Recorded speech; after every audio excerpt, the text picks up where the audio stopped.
Hi friends, praise the Lord. எல்லாருக்கும் வணக்கம். எல்லோரும் எப்படி இருக்கீங்க? Good morning. நான் ராம்நாட்டில் இருக்கேன். ஹாஸ்டலில் 3 நாள் லீவ்னால வீட்டுக்கு வந்துட்டேன். இன்றைக்கி வீட்டில் ஃப்ரைடே மார்னிங் என்ன பிரேக்ஃபாஸ்ட்டுனா இட்லி, அடுத்து அதுக்கு தொட்டுக்கிறதுக்கு தண்ணி சட்னி, எனக்கு ரொம்ப பிடிச்ச கட்டி சட்னி, அடுத்து எண்ணெய் ஊற்றி வச்சுருக்கிற இட்லி பொடி, அடுத்து நேற்று ஈவினிங் நான் வீட்டுக்கு வரும்போது சாம்பாரும் காலிஃப்ளவரும் செஞ்சு வைக்க சொன்னேன்.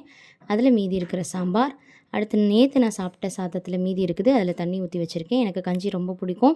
கஞ்சிக்கு எல்லோரும் என்னென்னமோ வச்சு சாப்பிடுவாங்க, கருவாடு ஊறுகான்னு. எனக்கு எப்போயுமே இந்த பருப்பு உடைச்சி சாப்பிட தான் ரொம்ப பிடிக்கும். ஸோ இதுதான் இன்றைக்கி காலையில் எங்கள் வீட்டில் நாங்கள் சாப்பிட்ட ஒரு சிம்பிளான அண்ட் ஹெல்த்தியான பிரேக்ஃபாஸ்ட். நிறைய பேர் நம்ம சேனலை சப்ஸ்கிரைப் பண்ணாமலே பார்த்துட்ருக்கீங்க. ஸோ மறக்காமல் பிளெஸிங் கிச்சன் சேனலை சப்போர்ட் பண்ணிடுங்க அண்ட் சப்ஸ்கிரைப் பண்ணிடுங்க. உங்கள் ஃப்ரெண்ட்ஸ் அண்ட் ஃபேமிலிக்கும் ஷேர் பண்ணிடுங்க. உங்கள் வீட்டில் இன்றைக்கி காலையில் என்ன பிரேக்ஃபாஸ்ட் அப்படின்னு எனக்கு கமெண்ட் பண்ணிடுங்க. எல்லாருக்கும் have a nice day. Bye.